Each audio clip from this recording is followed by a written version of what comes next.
And it wasn't clear from Enron's financial statements that there was fraud here, but what was clear is that something didn't add up. In March 2001, Bethany McLean, a reporter with Fortune magazine, first raised questions about Enron's financial condition. She asked a simple question in the article that no one could seem to answer.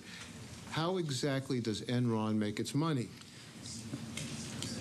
You got very upset at her, didn't you? I very specifically remember the telephone conversation that I had with the Fortune reporter. She called up and started asking some very, very specific questions about accounting treatment on things. I am not an accountant, and I could not answer them. He became really, really agitated. He said that people who raised questions like this were just trying to throw rocks at the company, and that I was not ethical because I hadn't done enough homework. And if I had done enough homework, I would understand how off-base my questions were. Mr. Skilling, it appears as if you were trying to bully someone who was asking very basic questions about Enron. I said to her, I have got 6 minutes left before I have to be in a meeting, and I can't get into the details, and I'm not an accountant.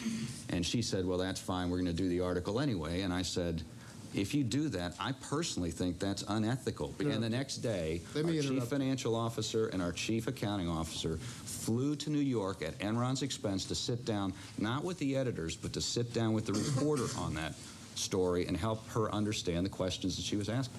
And the next day, we sat in this small, dark, windowless conference room for about 3 hours going through the various aspects of the company's business. And I'll never forget this. When the interview was over, the other two executives packed up their things and had left the room. And Andy Fastow turned around and looked at my editor and me and said, I don't care what you write about the company, just don't make me look bad. And Fastow had good reasons for not wanting to look bad. There were these partnerships that were run by Andy Fastow that were doing business with Enron, and these were disclosed in the company's financial statements, but I didn't mention them in the story I wrote because I thought, well, the accountants and the board of directors have said that this is okay, so I must be crazy to think there's anything wrong with this.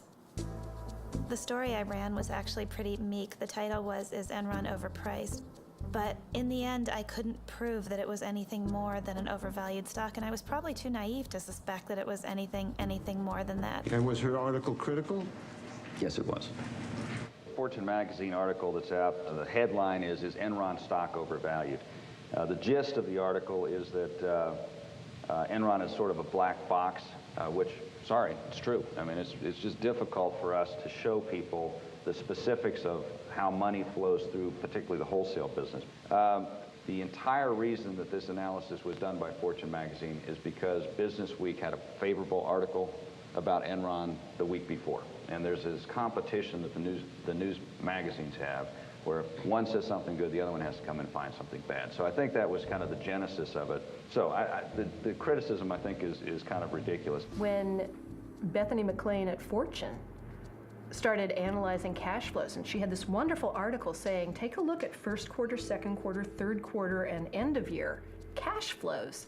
There's a reason she didn't invest in Enron, because the financials didn't make sense.